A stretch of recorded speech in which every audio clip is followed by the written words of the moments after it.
ደግ ድንግል ማርያምን አንትንብልተለና ነተዓባይ ሃይማኖት መራሒትና ስለዝተቀመጠተልና ናይቲ ምስጢር መነጋገር ማእኸልና ስለዝኾነት ድንግል ማርያም እንተያልዕልና ምስጢር ስጋዊ ክንናገር ዓለም ከመይ ከም ዝደሓነ ክንናገር ኣይንኽእልን ኣታ ብዙሕ ኣምሊጥና እዩ ኣብ ካሊ ዓዲ ወንጌል ሰፊሑ እዩ ንሕና ወንጌል ትዝርጋሕ እንተሎ ንገዘና ኢና ንሃድም በዚ ድማ ብቐሊሉ ንማረኽ ሰባት ኮይና ኢና ንርከብ ድንግል ምስ ድንግልና እናሃለወት ጸባጡ ክፈሳ ኣይኽእልን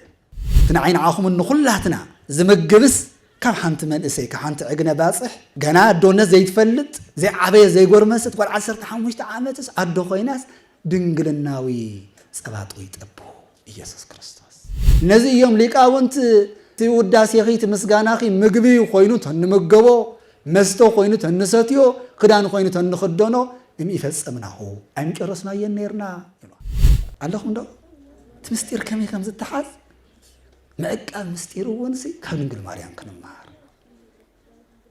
ናይ ገዛና ምስጢር ናይ ስራሕና ምስጢር ናይ ህዝብና ምስጢር ናይ መስሪያ ቤትና ምስጢር ምዕቃብ የድልዮ ናልባት ሕፀት ትብለኩም ተለኹ ግን እቲ ናይ ኣበው ሕፀ እየ ዝናገር ዘለኹ ናይ ሕዚ ሕፀን ናይ ቀደም ሕፀን ይፈላለዩ ኣብ ዓለም ናይ ስጋ ድንግልና ክህሉ ይኽእል እዩ ናይ ህሊና ድንግልና ግን ኣይርከብ እቲ ቅኑዕን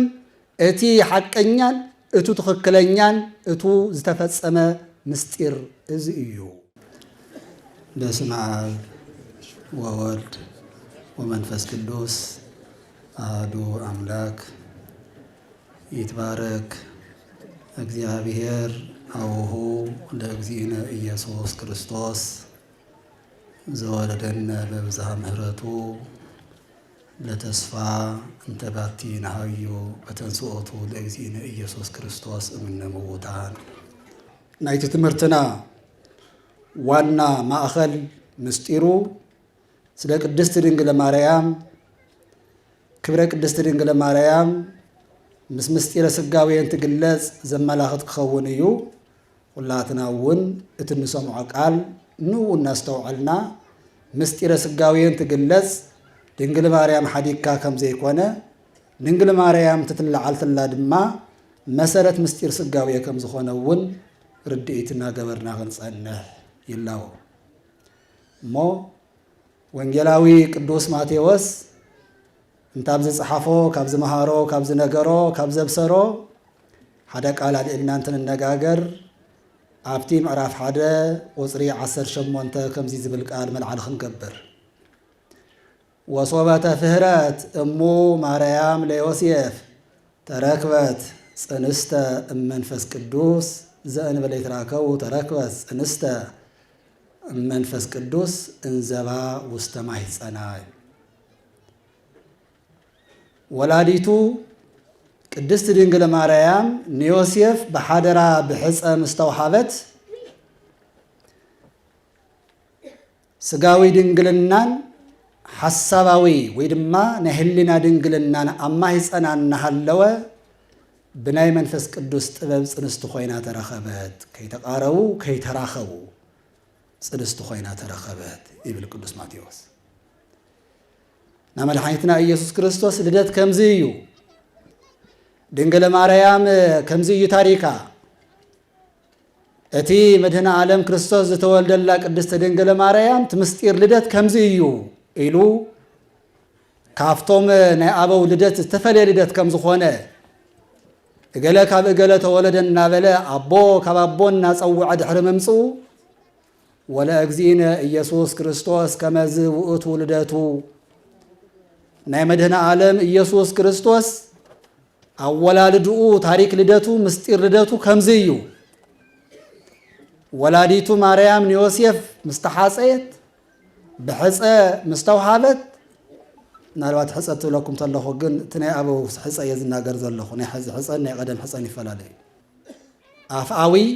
ስጋዊ ድንግልናን ህሊናዊ ድንግልናን ኣብ ማኅፀና እንዘባ ዘእንበለ ይትራከቡ ዘእንበለ ይትቃረቡ ተረክበት ጽንስተ መንፈስ ቅዱስ ብናይ መንፈስ ቅዱስ ግብሪ ዝብል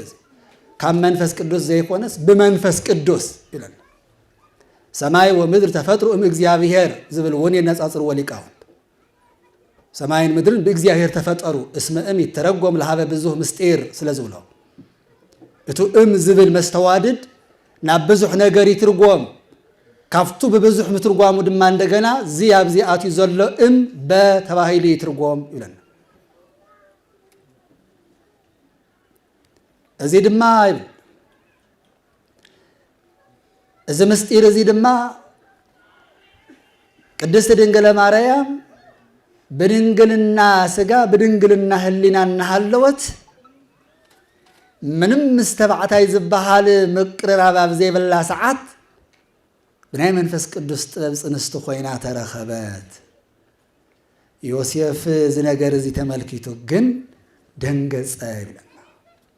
ድንግል ማርያም ኣብዚ ማእኸል እዚ እያ ትጽዋዕ። ድንግል ማርያም በዚ ምስጢር እዚ እያ እትጥቀስ።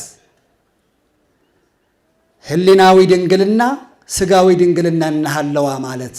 እንታይ ማለት እዩ? ኣብ ዓለም ናይ ስጋ ድንግልና ክህሉ ይኽእል እዩ፣ ናይ ህሊና ድንግልና ግን ኣይርከብ። እንዘባ ውስተ ማሕፀና ዝብለና ዘሎ ወንጌላዊ ዮሐንስ አፈወርቅ እውን ብትርጓሚኡ ቅዱስ ኤፍሬም እውን ተመሳሲሉ ከም ዝተርጎምዎ ድንግልናዊ ስጋዊ ድንግልናን ህሊናዊ ድንግልናን ኣብ ማሕፀና እናሃለወስ በዚ ተባሂሉ ብዘይግለጽ ዝኾነ ይኹን ናይ ስነ ፍጥረት ተመራማሪ ክገልጾ ብዘይኽእል ምስጢር ጽንስቲ ኮይና ተረኸበት። በዚ ድማ ድንግል ወእም እናተባሃለት እናተጸውዐት ትነብር ይብላ። ወድንግል ወእም ድንግል ጥራሕ እያ ከይንብላ ኣዶ እያ፣ ኣዶ ጥራሕ እያ ከይንብላ እውን ድንግል እያ። ነዚ ተሓሒዙ ቅዱስ ዮሐንስ አፈወርቅ ኣብ ሃይማኖተ አበው 66 ቁጥር 32 ከመ በጽንሳ መንክር ትኩን መራሒተ ለሃይማኖት አባይ ይብላ። በቲ ኣደናቕን ኣገራምን ዝኾነ ጽንሳ ነቲ ዓባይ ሃይማኖት መራሒት ክትከውን እያ ተዘጋጅያ ይብላ። ሃይማኖት አባይ ትበሃል ዘላ እዛ ተዋህዶ እያ። እዛ ዘእንበለ ኣብ እምእም ትብል እያ፣ ብዘይ ኣቦ ካብ ኣዶ ትብል እያ። ጎርጎርዮስ እውን እንታይ እዩ ዝብል? ባስልዮስ እውን ኩልቲኦም ናተሓባበሩ ዝናገርዎ ቃል ኣሎ። ሰወሰ ተወልደ በዘርአ ብእሲ ወብእሲት ከማየ ብዙሃን እምተሃዘብዎ ወአምሰልዎ ሐሰተ። ከማይ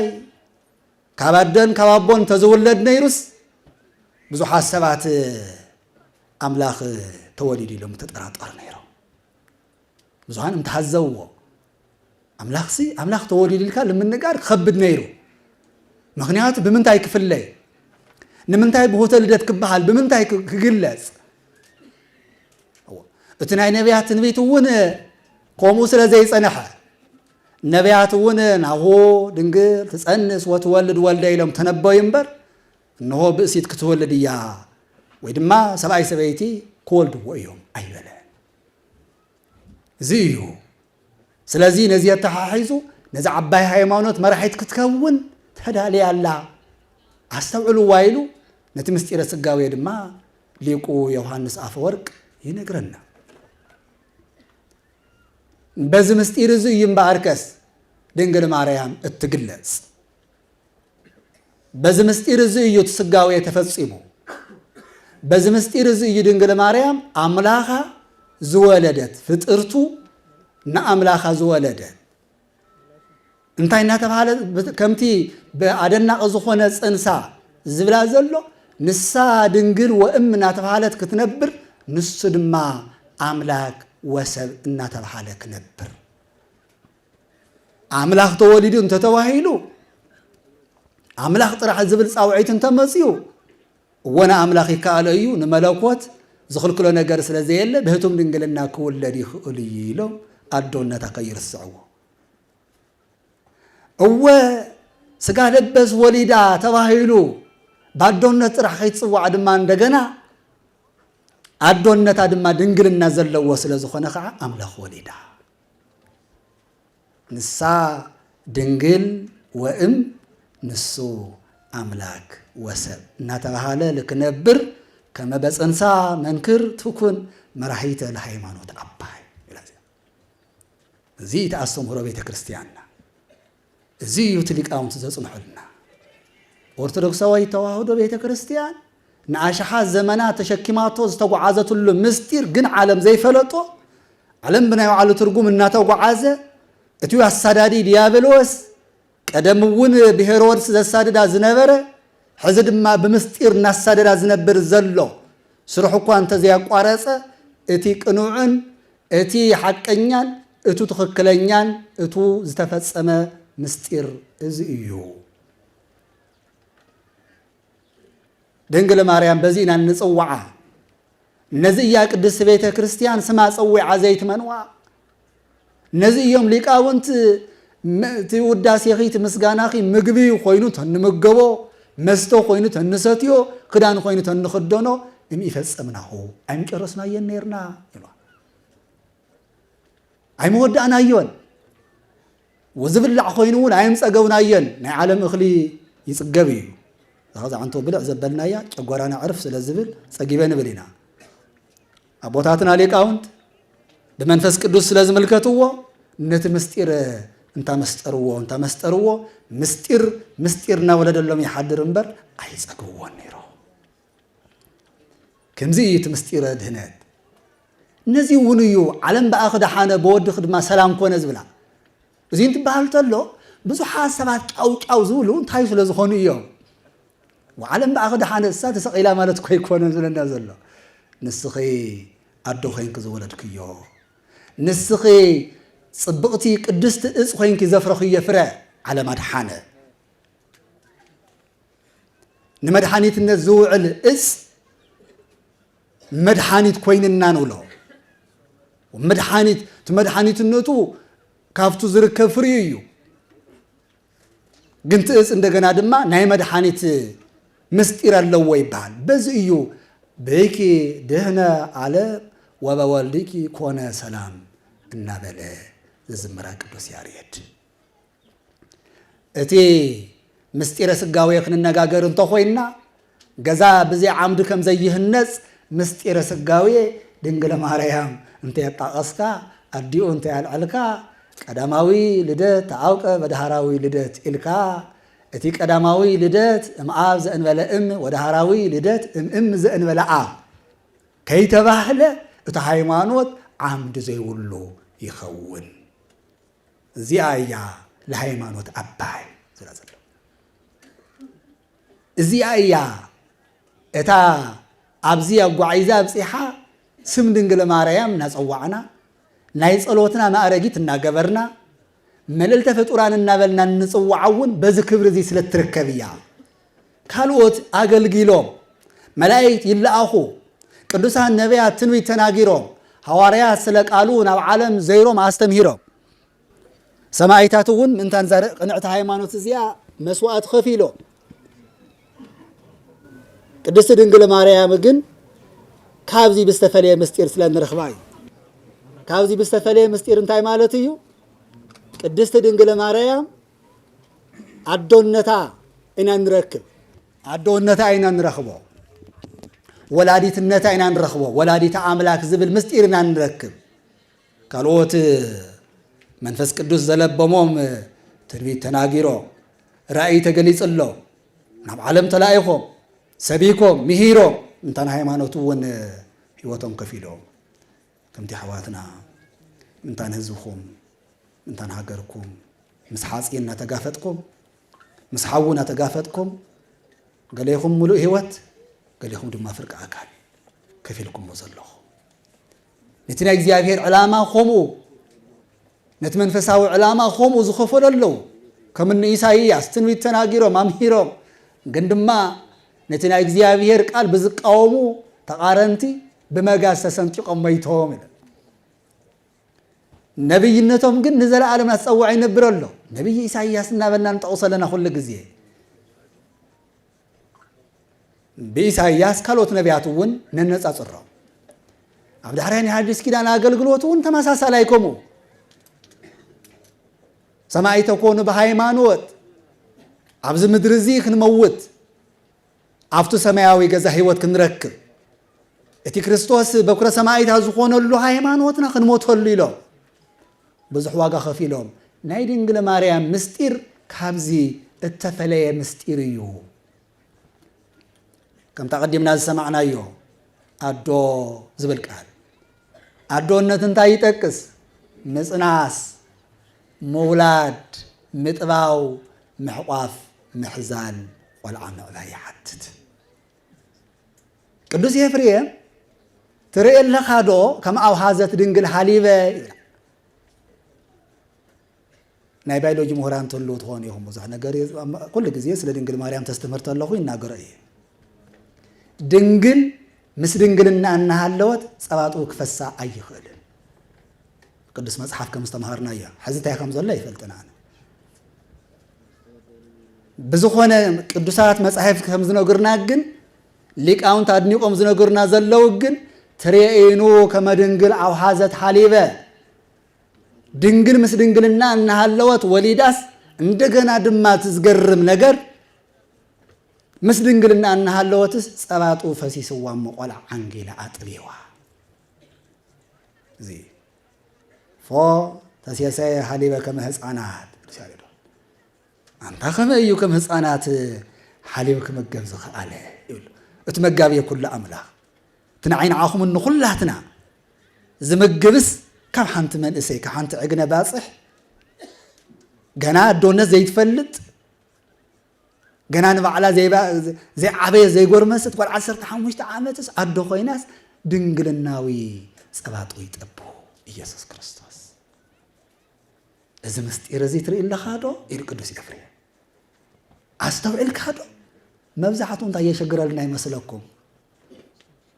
دمنا عند حرقاري دو خواخفتي ويل خونا برهان مرأي كادي يكادي أي كادي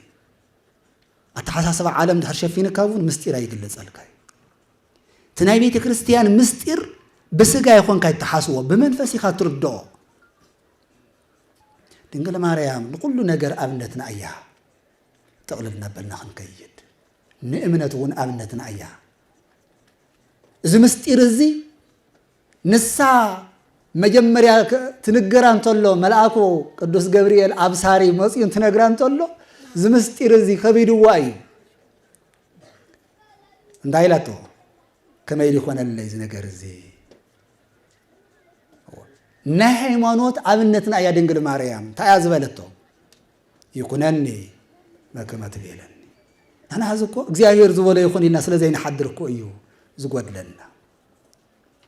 يكونني يأكل عتلته كم تزبلكني يكون اللي وكم تجزيافير زوله يكون ويكون فقادك إننا الناس اللي ناس بنعنا فقدنا خدنا كوي شجيرنا عنا صلواتنا ويكون فقادك أكايدنا جن ويكون فقادي العالمون ذا شجرنا زلكون هاتي فقادي يكون أنا زولك ويكون كوي عالم زبأ أسوزله نجزيافير فقاد سلزين قدم كوي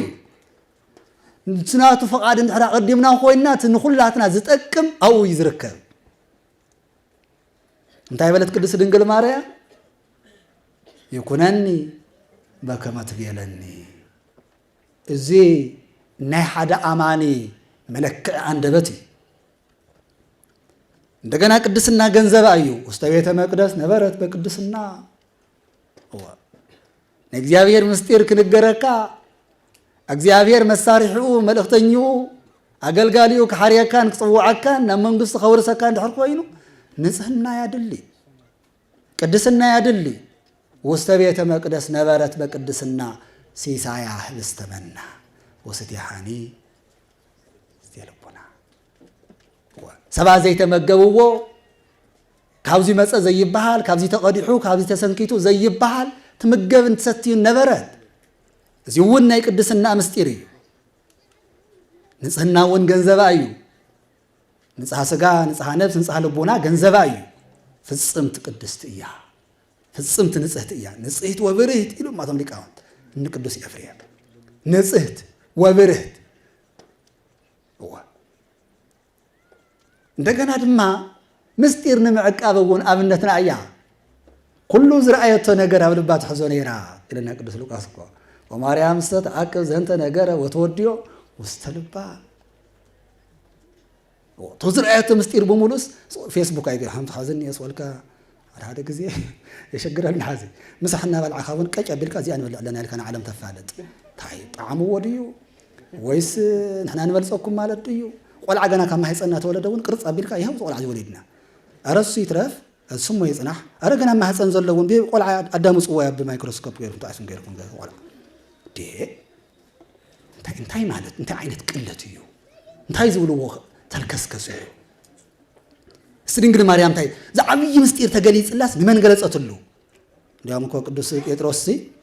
ببيو كما يرت مستير يلوك حتى جميرو دحر مغانس جمر ابيلا نيرا زي فلطو قدميو زي لمدكو حدش ملأك مصمو وغسس اصفو زيمان وكونه استهيوت الى جمر مسبلت ينددني لبي اي حوي بلن لسونته يمو ايدي حزني لا قاري صطو اللهم دو تمستير كم زتحاز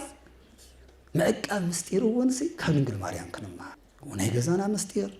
ناي سرحنا مستير ناي حزبنا مستير ناي مسرا بيتنا مستير مأقاب يبليو انت باقحا تام خازينو لب عبي زواصر مزغب عبي مزغب يا ايمورو سلازي وتوديو وستلبا عبلبا تحزو كله زغورو زنبره كله استفصم مستير بملؤ تفلطيا يردالو يسمعالو غندما ختناغرو ايتدلن ابي يسوع ክርስቶስ አምላካዊ ግብር ትሪዮ ዝነበረት ኩሉ ክትገልጾ አይትደልን ወትወዲዮ ውስተልባ ተሕዞ ነበረት እንደገና ናይ ጸሎት አዶናያ ናይ አመተ እግዚአብሔር ኢላ ታቢዮ ነፍሴ ታአቢዮ ታ ያዚያ ተ ይኹን ትባል ምናልባት ንሊቃውንተ ይኹን ክዛረ ዘለው ይቅርታ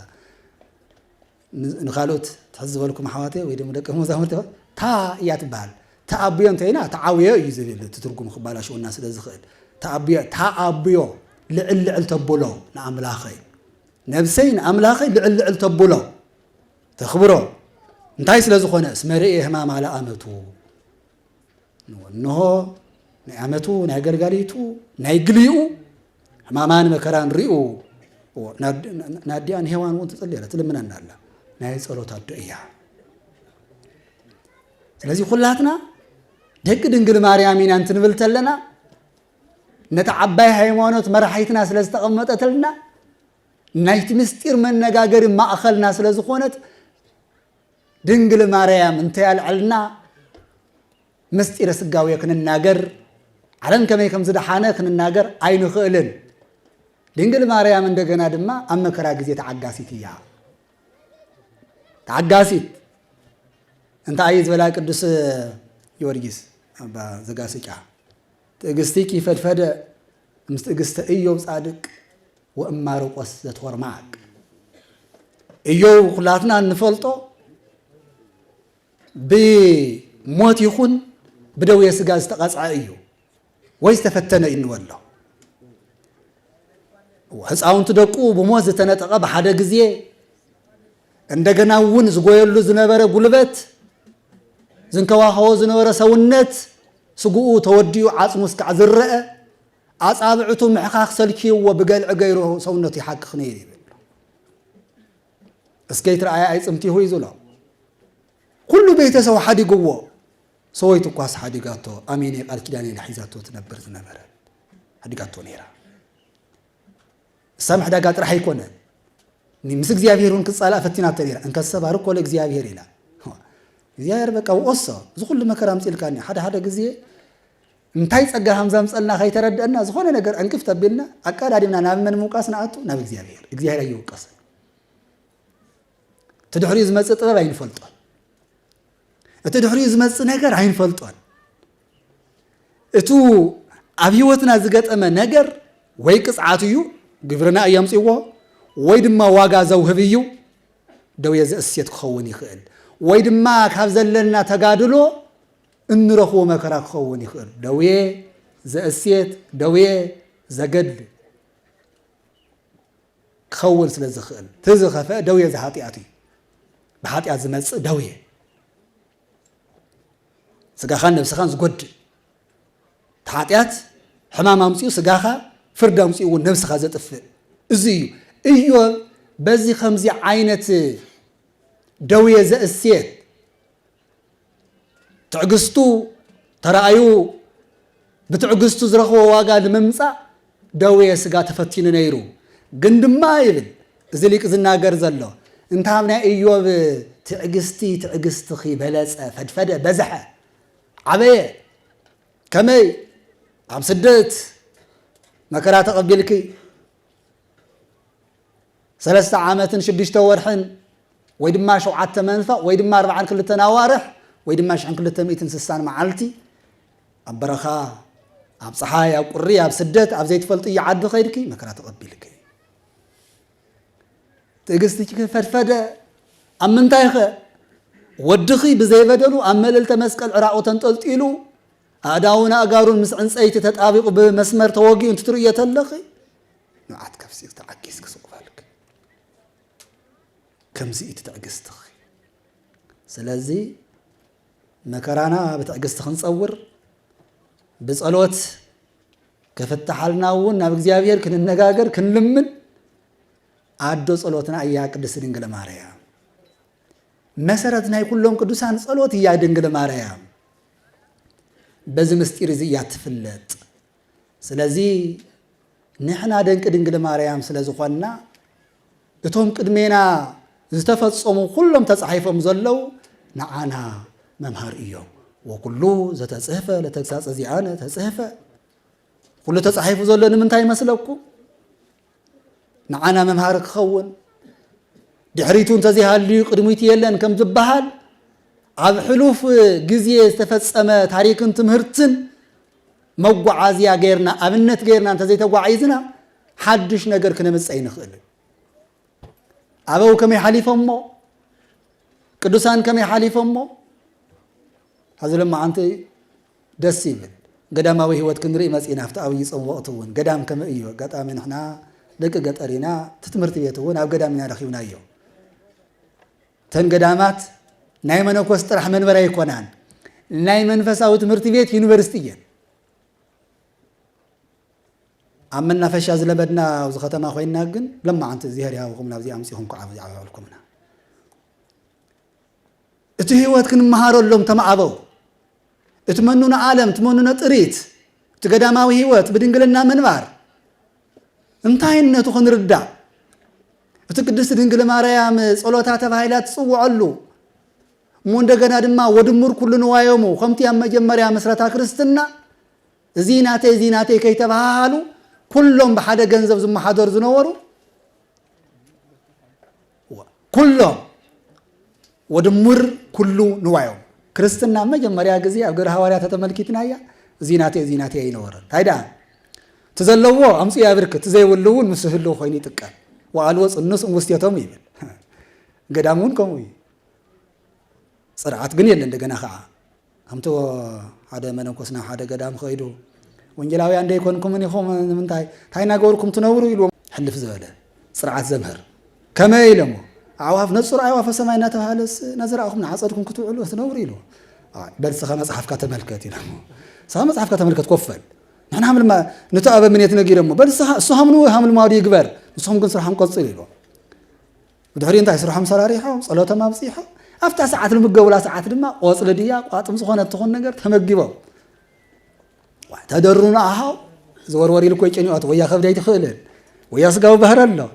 تفترة أول له جدًا مبلع مستاي كم كل قا تلي تمجبها ولا قدام أو خن جد لو كم تسقع هي كاتن كاس أصل لجن مجبي عدلي تدريرهم ده تمحوات يلطيو وتدرب وإذا عاد زي قاشا مقبل نوردي ونسخ ما نصر أيوة فسماي دي بركة هم عتم خون مبارين ده حرين يفتح من يتغير ده نسخ زي تردع خاي نجر أعواف إلا يعرر فلنبر إلا يسرر ديل إيو أعواف أفضل له خير ما يجي مقوي ده سمع خايخ أي يكون نلعمتنا ولا يكون نصبحنا ولا يكون يستبح لنبر أفضل له خير ما يولد ده سمع خايخ زي سرعة قدامي لذي صانا بوتاتنا لقاونت والله خاتم مسهزبنا مسمنانا مساكال قدعاتنا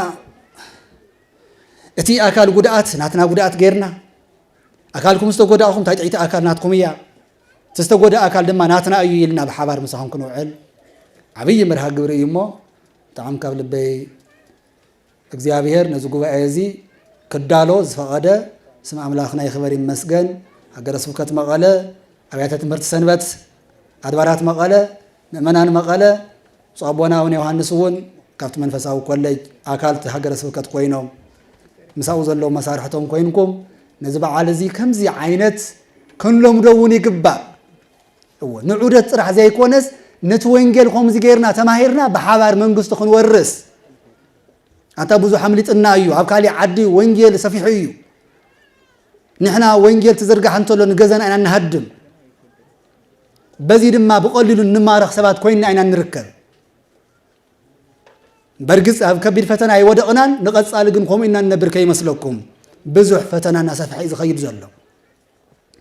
ስለዚ ኩለመንኡ ዝማዕረገ ብኩሉ ነገሩ ዝተማልአ በዓል ኢና ነብዕል ዘለና ሎማዓንቲ እሞ ሕዚ እውን እዚ ምስጢረ ስጋዌ ከምዚ ዝተምሃርናዮ ከምዚ ዝሰማዕናዮ ምዃኑ ተረዲእና ምስጢር ስጋዌ